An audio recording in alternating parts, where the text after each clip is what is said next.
August 2002, English Shorthand Senior Dictation.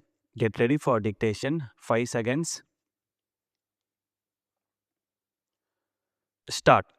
Honorable members, it gives me great pleasure to address both houses of parliament at this first meeting after the general elections. I extend my warm greetings to all of you. The general elections, which have concluded recently, have shown to the world the success of the democratic system of government adopted in the country since independence. At this important stage in the history of the country as well as the history of the world, our first task should be to give a clean and efficient administration. Another important matter to which I would like to draw your attention is electoral reforms. We have been talking about this subject from time to time, but no government has taken any major step to bring about suitable amendments to the election laws during the last few years. The object of such a law will be to get rid of money, power, and to bring in accountability in the case of political parties so that the elections may be conducted in a free and fair manner. The new government will take necessary steps in this direction in consultation with all political parties. On this occasion, it would be proper for me to point out that the government will always try to maintain the honor and independence of the judiciary. I would assure you on behalf of the government that all efforts will be made to reduce the pendency of cases in the courts throughout the country by filling up the vacancies and by proper use of modern technology. Regarding the question of center-state relationship, the government will take into consideration all the studies and reports made in this respect and in consultation with the state governments take necessary steps in order to settle all disputes between the states in matters of common interest. We are happy to note that the economic reforms of the past 5 years have achieved some amount of success. However, as you are aware, the speed with which we are moving is not much when compared with our requirements.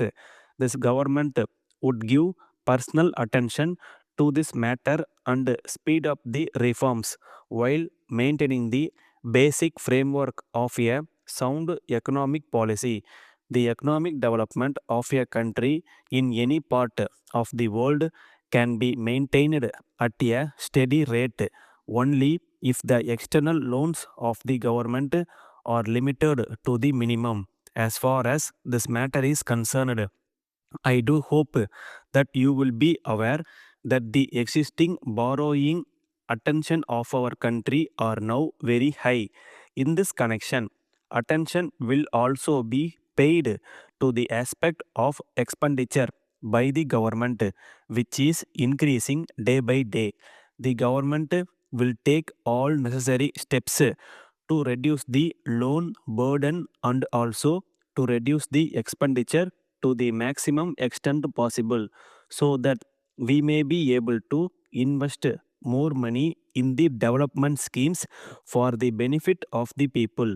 The government will also study the investment made by the state in the public sector undertakings so that each rupee invested by the government may be put to proper use.